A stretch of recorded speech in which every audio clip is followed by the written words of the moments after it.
over here they focus a lot on the concept of modeling, which I felt, obviously people may have different views, but I always feel like they focus more on the concepts than.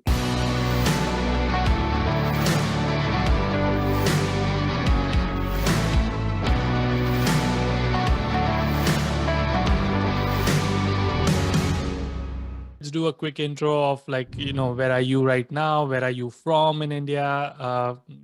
Like fun stuff about you. Sure. So, hello everyone. My name is Soumya Patra. Currently, I am a senior data analyst at Principal Financial Group. And before joining Principal, I was a graduate student in business analytics and data science at Oklahoma State University. And before that, in India, I'm from Jamshedpur, Jharkhand. And I did my bachelor's at Jadavpur University, Kolkata, in the field of construction engineering. And post that, I used to work for EXL Services and then CS Associates. And now I'm here in US, still working remotely for Principal. So enjoying the city of Stillwater and the state of Oklahoma. Nice. One thing which stood out a lot to me is you worked for EXL Service. That's my current company. Oh, okay. That's good. What did you do for EXL? Yeah, so I was part of the GBT team, Global Business Travel. That's a part of the Amex division that EXL used to manage. Yeah. So I was a consulting analyst, though I was in the position of assistant manager, but our role was of consulting analyst. Right. Yeah. So that's awesome. I'm so glad that we have that also in common. Also, another thing which stood out to me, and I think hopefully this will help a lot of students who are watching it, inspire them, that you come from a construction engineering background and then move into data analyst. And a lot of students, a lot of my audience wants to make that switch from their current bachelor's field to tech field, and it's people think that it's impossible or it's very overwhelming and it feels like very far-fetched, but examples like you will actually help other people that think that it is possible. So I'm glad that you shared that as well. I didn't know that, and that's why I keep it very raw and natural. So now I find out more about you. I was like, oh, this is awesome. So that's awesome. What do you have to say for the people who have not done their masters in data analyst or big data? I mean, who have not done their bachelors in that field? How would you encourage them to think in a positive way that it is possible? So back in my bachelor's, when I was into construction engineering, I had an offer to join a construction engineering firm. And it was a pretty good offer. But surprisingly, because I was colorblind, they didn't have the option to clear me for employment. And so that's when I didn't have any other option. Now, the best alternate back in India is to go into IT. And I think so I'm really very thankful to that industry because that gave me the stepping stone. So my first job was at TCS. I did my ILP or the training program for 3 months. I was in the Ahmedabad campus. And that's where I actually learned a lot of things. So obviously being in construction engineering, if someone asked me, do you know SQL? That was not my first skill. Yeah. But TCS was like, I would say that helped me get those skills, at least the basic ones, which helped me come into the business analytics industry. Basic concepts within programming, the OOPS concept. So that's where, obviously after learning a lot, I didn't have, because I was not from a IT or a CS background, I didn't have much interest in. That's when one of my friend was working for EXL. He said, we have some positions. Would you like to interview? I said, why not? Let me even see that. Got the interview, gave a written exam, went to the interview round. I think so there were 2 rounds of interview back then. Cleared those, got the offer. And then, that's when it started. Once I stepped into it, initial phase, it was a little difficult. I was had great mentors back in EXL. They taught me a lot. They taught me basics of Excel and Microsoft Access, just for the beginner phase. And I still feel like Excel is, if something you know in Excel, you can actually do a lot in the other tools, because it Yes. seems like a building block for me. And then I moved to ZS, and that's where totally into analytics. Right now I'm into advanced analytics, and then that's what now I'm Right. happy And the to be in this biggest space. takeaway is that it is possible. Yes. Irrespective of what bachelor's you come from, it is totally possible to get a job in data analytics or a data analyst positions, or business analyst and big data and all of that. It is possible. It's not an rocket science. You just have to learn the right skills and you can get into it. Yeah. So, a lot of people like to know the profile in general, like what is the GRE, TOEFL, and what was your bachelor score? So, if you can remember. Yeah, sure. So, GRE, it was 318, 18 or 17. I'm not exactly sure, but yeah, Okay. 17, 18. Yeah. TOEFL, it was around 100. And post that, I had a very good profile, which was suitable for a business analytics course. So, 1.5 years in EXL, 2 years in ZS Associates, that too, both in a decision analytics associate role. And prior to that, into construction engineering from Jadavpur University, and my GPA was around 8.3 out of 10, which again gave me a little bit of a competitive edge because of the main core streams, that high GPA that did give. So yeah, that was what my basic academic profile looked like before coming to OSU, before applying to OSU. I'm actually now very curious because of your profile. What all admits did you have? Because OSU couldn't be the only admit. Yeah, so this is something even back when I was interviewing, when I interviewed for OSU, we have 2 rounds of interview, and during one of the interview, they asked me this question, and I'd be saying OSU was the only university that I applied for. Oh, really? Yeah. Yes. So Wow. I coming to US was something. I'm one of those candidates in India who wanted to get the IIM tag, but a failure of not getting into IIM. The next step is coming to US. So that was my. I didn't. That was not the year I gave my exams. It was not my year that I wanted to come. I wanted to just see where I stand. So I just applied for OSU because I had a friend from ZS who came the year back. How did you find out about OSU? Yeah, so when I was working for ZS, I had a friend. So he tried into a lot of universities. He may have got, I think so he got a few admits. He did some cost analysis, which one was the cheapest, where you don't have enough competitions, and you get good job opportunities, where you have good alumni bases. And he did a lot of research, and he selected OSU out of all the bunch. Obviously, he had a senior from his university who was here, and then so it was all everyone knew someone who did good over there.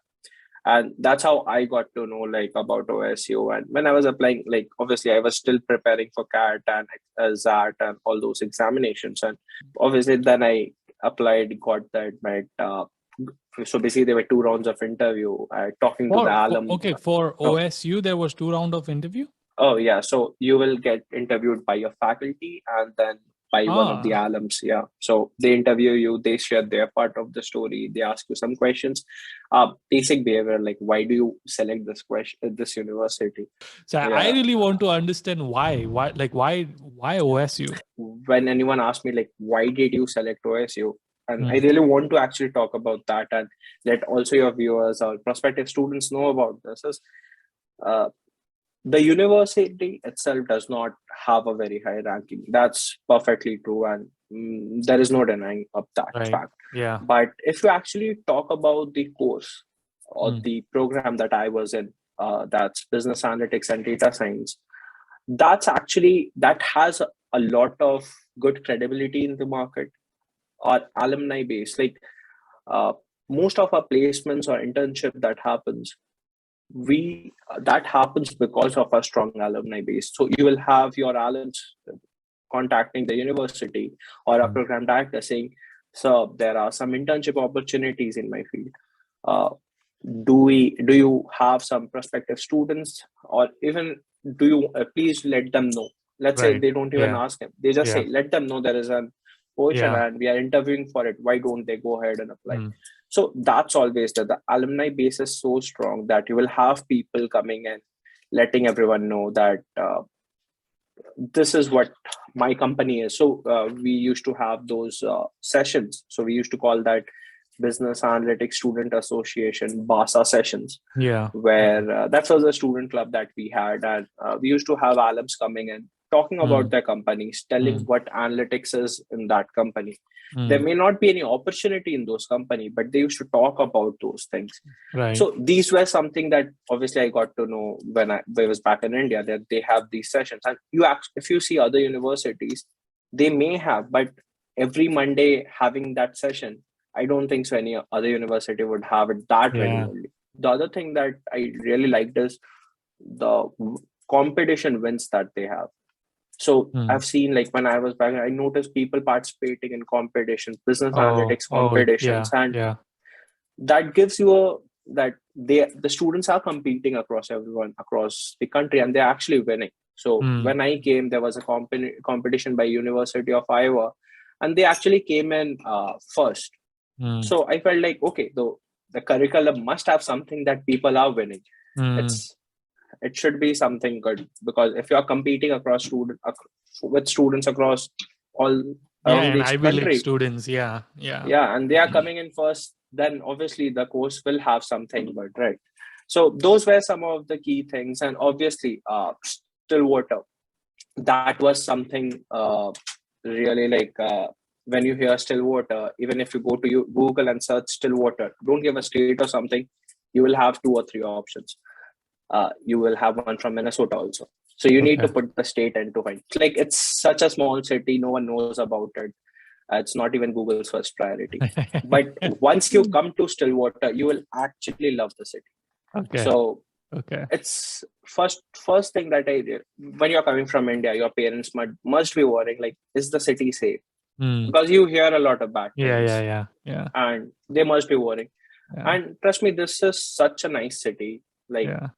people walking at night 2 or 3, and someone crosses by you, and you don't get scared. A lot of people overlook those things because they want to look for ranking and they want to look for like high Yes. jobs and in a brand name and all that. But in my case, I decided to choose this university because of those reasons which you are mentioning. So Yeah. yeah, no, for sure. And I'm now curious because the reasons which you mentioned, you didn't even mention the scholarships or the money part. You mentioned like the other parts Yeah. which is good, like that talks a lot Yeah. about university itself, but a lot of people chooses their university based on even the cost, and Yeah. you that was like your last item which you kind of mentioned. So I'm interested to Yeah. know what is the So total cost. yeah. So for me, the total cost has been like, let's say if I consider Negative. my yeah, if I can consider my internship earnings, Yeah. my assistantship stipends, it has been negative. But Nice. just to give you, like, we don't have a scholarship per se. It's more of like a assistantship. So Mm, back when I mm, when I came back in 2019, it was more of an assistantship, and we it was merit based assistantship that was awarded, and I mm, was one of the lucky few. Like, it never happens that students get it in the first semester. I used to work for a state agency, mm. Oklahoma Department of Wildlife Conservation, helping them with one of their analytical projects. So they had tons of data. I had to create a database and create the best way to visualize those information.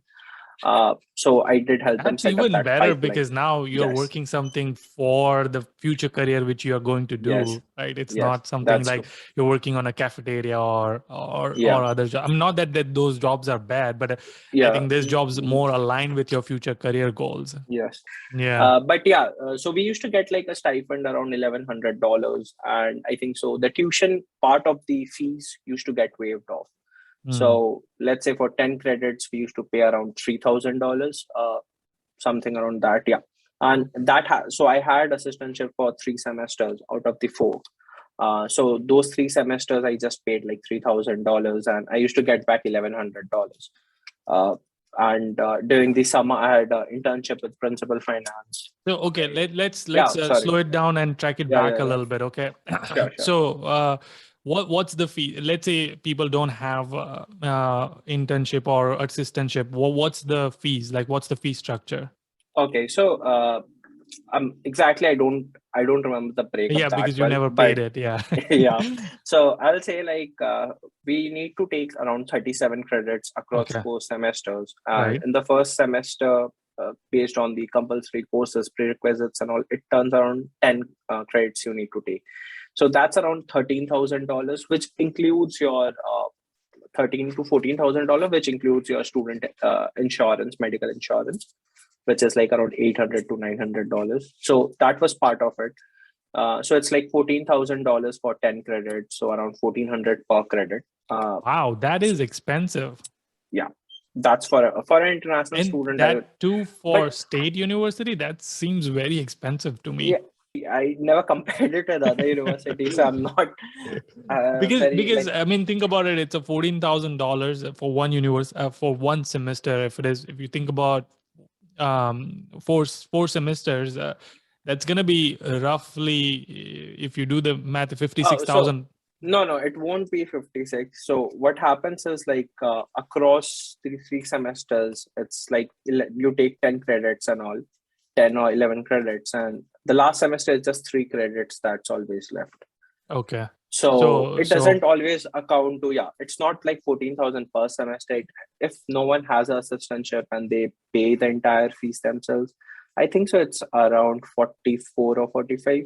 But yeah, I won't say that without assistantship it's cheap. There is a possibility of getting an assistantship for at least 2 semesters. So obviously, I won't say that is something that you are guaranteed, but yeah, but there is you've seen majority of people have gotten it. So there has been like we have seen in the past, like at least people getting at least for 2 semesters, and which actually brings down your overall cost, right? Because now you don't need to pay those 22,000 anymore, and you end up like just paying 20,000, and then it somehow seems much cheaper compared to everywhere else. So now going to your story, okay, so 45,000 or so, what you said, 14,000 per semester.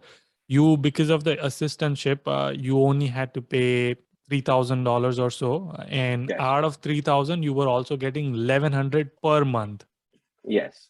Per month, okay, and that 3,000 is for whole semester, which means it's roughly 4 months is a semester. So you would probably were getting $4,400 for that semester, and you had to pay 3,000, which means you are now surplus of $1,400. If I'm doing my math right? Like close to that. Yeah, that was there. So from your first semester, you are like $0 for semester, and you are actually making $1,500 and getting your master's degree. This is so cool. so awesome. Yeah, that's there. Yeah, that was then. I would say like very thankful to the university that I got that opportunity of having my fees and everything covered, and being the one of the lucky few to actually be in the positives after paying all these student fees. Yeah, I just want to clarify, this video is not sponsored by Oklahoma State University. But the university, if you are watching it and would like to sponsor us, please send me the check. But this is awesome. So first semester, second semester, you had assistantship, then you got your internship, right? Yes, then I had my internship. And then again, you finished your internship, you went to third semester, finished your fourth semester. Yeah, so third semester and then fourth semester, I had my continued internship from the summer for 4 months. Then a month of break and then full time. Wow. So yeah, I mean, you didn't even really have $0. It was like it was $0 plus you made money even before you completed your master's, whatever that amount is, and now you have a full-time job, which is obviously Yes. data analyst field. So that's awesome. We'll talk about all of that. Let's talk about just in general. I know you talked a lot about this. The place is awesome. The city, the town is awesome. How is the coursework divided? Like, can you talk Yeah. about the structure of the coursework? So the course curriculum is divided in such a way that people get to start from scratch and then start on building on that. So Mm, you will have like statistics courses, which will start from very basic probability. Then mm, they would move to permutation, combination, something that you use a lot in data science. Then you will move to distributions, then start on with modeling, and that to modeling over here they focus a lot on the concept of modeling, which I felt, obviously people may have different views, but I always feel like they focus more on the concepts than programming. Like in our year they used to use a software, a software called Jump. It's a SaaS software, because you don't need to put a lot of effort to program your data, to mm, put it into a model. It has all those things. So that's how the curriculum was. Obviously, we used to have classes where they used to do the same thing in Python and R, because that was what the industry needs. But mm. for a beginner, they had the option that if you don't know to code, you start learning. You don't need to be an expert in it.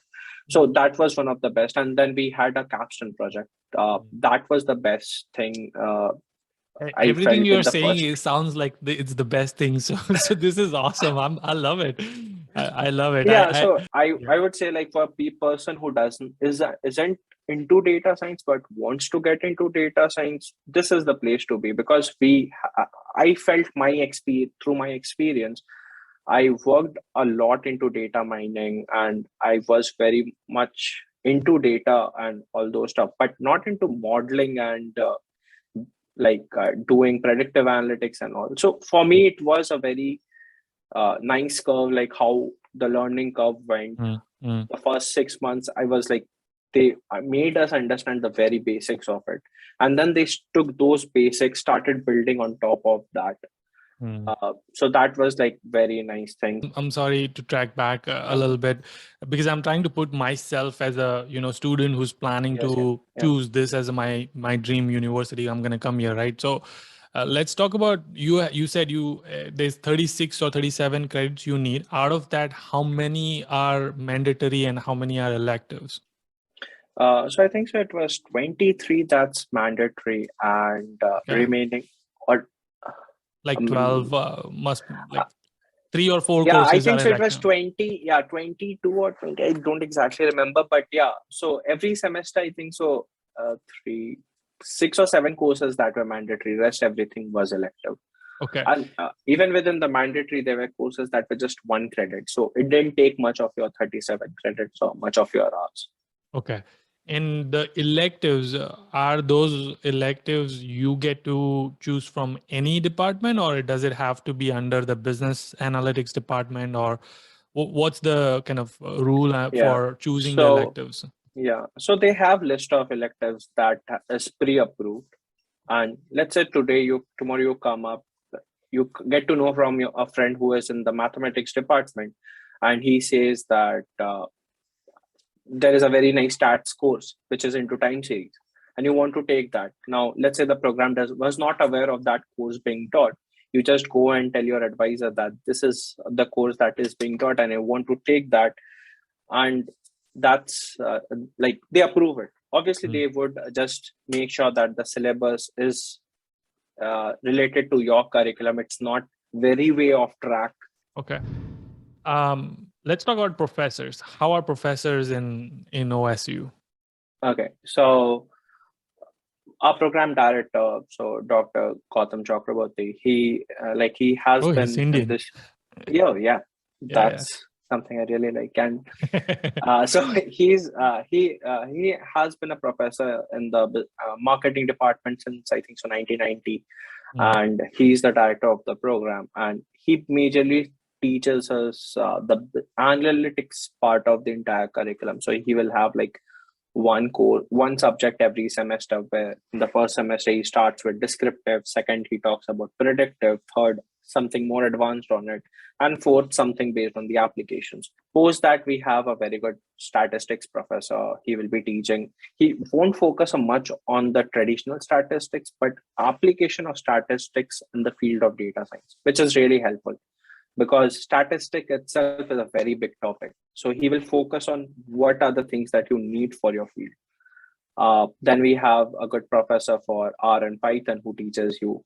Actually, he gives very nice problems that you actually get to encounter in your classes.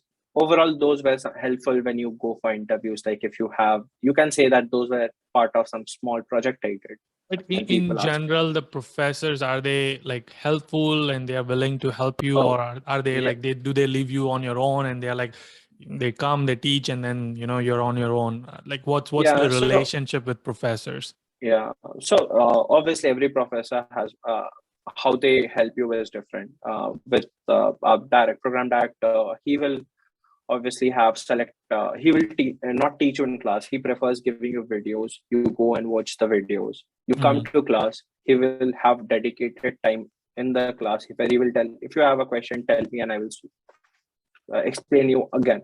So Mm. he will start using the board, put it in the board and write it for you, explain you till you don't get it.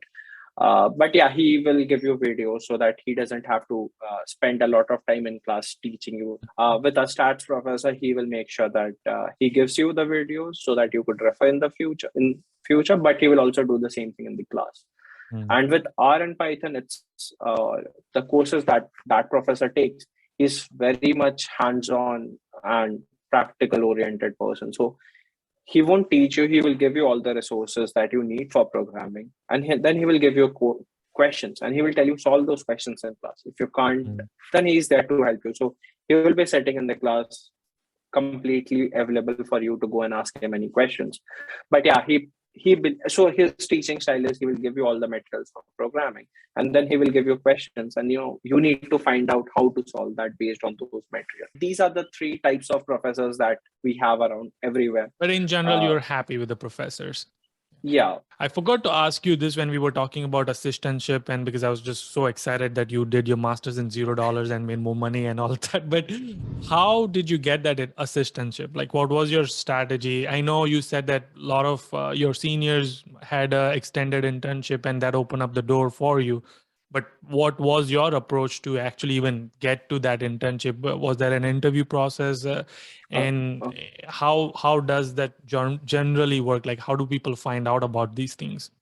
so just for the assistantship, it's more on so the director has a list of students, not the list, he has the credentials of all his students, the academic credentials, and based on that he would start rolling out uh, like assistantship offers or opportunities to the students. So let's say you have a very good GRE score and your profile matches up with the requirement of a professor. He will send you to that professor saying that you might want to interview this. So for me, I was part of one of those lists. Everyone was part of the list, but I got my opportunity as I was a little bit high on the list. So I had to go, and because it was sponsored by someone outside the university, they can't just take someone. So they interviewed like five of us or three of us. I don't remember right now, but yeah, they interviewed a few of us. We had like a Zoom interview. The professor who was acting as the my manager and point of contact person for the company, she was there. The company asked me a few questions like, uh, this is our project, how can you help us, what are your thoughts, what is your approach to solving this problem, and then you give them those Ideally, the answers. process is that that your program director or generally your professor will reach out to you saying that, hey, I have this opening available. Are you Yes. interested? And then the interview happens. It's not like Yes. you go and apply for something.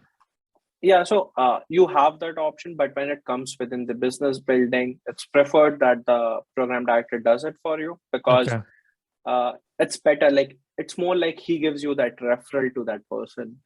They know everyone wants an assistantship, So everyone is automatically eligible. It's just like a priority list, who gets first and who gets And second. how many, if you have to give me a number, rough, like on an average number, since you're a data guy, how many on an average batch, like how much percentage of the student gets an assistantship? Is it 100%? So I would say for our class of 2021, we were one of those classes that was majorly affected due to COVID.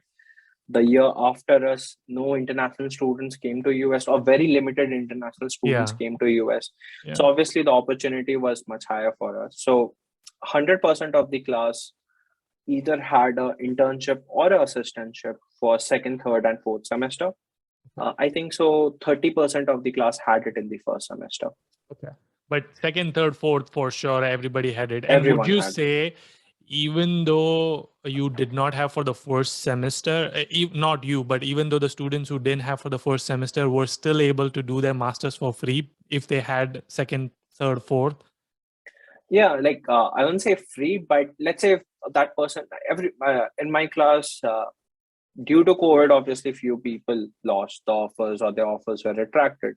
Right. But people whose offers were not retracted and they just did their summer internship, I would say they covered at least like 80 to 90% of the fees. The cost. Okay. Yeah. They must have done that. I'm like, obviously it's assuming, I don't know their story, but right. I'm assuming. Yeah. That no, I mean, again, obviously we are not trying to get to the real numbers and all of that. I'm just trying to give the perspective that the possibility in this university is so good that if for the people who have money issues or cost issues and they are like holding off to their dream of coming to United States to do their masters and they don't have money to pursue it, this university could be their way to do it, because there is a high possibility that you could get an assistantship and your cost of masters can drastically be down than on an average you would pay $45,000, $50,000. So Yudi, I know, like I might want to add something to it. The question of this place, like city of Stillwater or the state of Oklahoma, not being a hub for the field of analytics, or not a lot of companies being, or even tech. Yes, for tech. Like it's an oil and gas place for oil and gas, and all the companies, most of the companies are based out of that. So that one thing I would like all your viewers to know also is, when it comes to placement, I think so that never has been a difficulty for us. Obviously, we have a lot of students working within Oklahoma into those oil and gas or companies that are based out of Oklahoma. We have, like, the state has some businesses and they are using analytics, so they are hiring from Oklahoma. But obviously, like for me, I am into principal finance, and this company is based out of Des Moines, Iowa. So we are going out of state a lot. One of my friend, he was working with NBC, that was in New York, and then we had a friend who was working with Comcast, that was again in Philadelphia. So we have people working FedEx, that's in Memphis. So a lot of us, of my peers, have worked outside the state, and I know, like even in the coast areas, like people talk like, do we go to the south, to the west coast or east coast? I have a lot of friends working out from there. Obviously, like a lot of my friends are working for Walmart. It's in the state of Arkansas. So that has always been there. Like I have seen a lot of people working in those areas and in those places. So for people who want to pursue, as you said, like if you have financial constraints, or you think like you can't shed a lot of money for studying in a place where you might be under a lot of economic burden, I think so OSU is a good place, or a place which you can consider, and the opportunities are like endless. We have seen people working everywhere within US, like this is funny, because I was actually going to ask you the same exact thing, is that since the city is not super popular and it's not a tech city or a tech hub like Austin or Silicon Valley or Dallas or New York, how is the job market for the students who are doing masters? Like how many percentage of students end up getting an internship or a full-time job? Have you seen students who are struggling or have never gotten a job or anything like that? Yeah. So obviously, now with COVID, I will give you two numbers. One is pre-COVID and Yeah. post-COVID. So Yeah. pre-COVID, I think so we had 100% internship during summers for everyone. And actually, it's part of our curriculum. So you get awarded 2 credits for doing an internship. And everyone actually has received an internship. Few within the state, few outside the state. Now, our class, when due to COVID, internships were getting resigned and all, or last moment, people said, okay, we are not going to interview anymore. And in May, things went very bad. So still with that scenario, I think so I still remember out of 32 students in our class, 29 had internships. Few had to opt in for like no unpaid internships because their companies couldn't bear having an intern, but they wanted to give you the experience. Right. So few had to do that. But let's say 20, obviously it has been a long time, so I don't remember the numbers, but I think so 25 of us out of the 32 had paid internships. And if COVID hadn't hit and all, so I think so 31 students were already placed who with an offer. And what about full-time job? That's internship, but what about full-time job? So full-time till 2018, like when we came back in 2019, and almost each of my seniors were placed who graduated in 2019. So when I came, I settled here. We just had, I think so, one senior who still didn't have a job. And it was not like he didn't have a job. He had an offer. He didn't want to go there. Okay. He was interviewing for something better. And I think so but then he got the offer like in the last week of July. So you graduate in May till July, everyone had an offer. 20, I think so a similar scenario. I think so till November, everyone had an offer. And for our class of 21, I think so it was June or July. Yeah. Like 75% of us had offer before we graduated. So out of 32, 24, I think so, had offers before we graduated.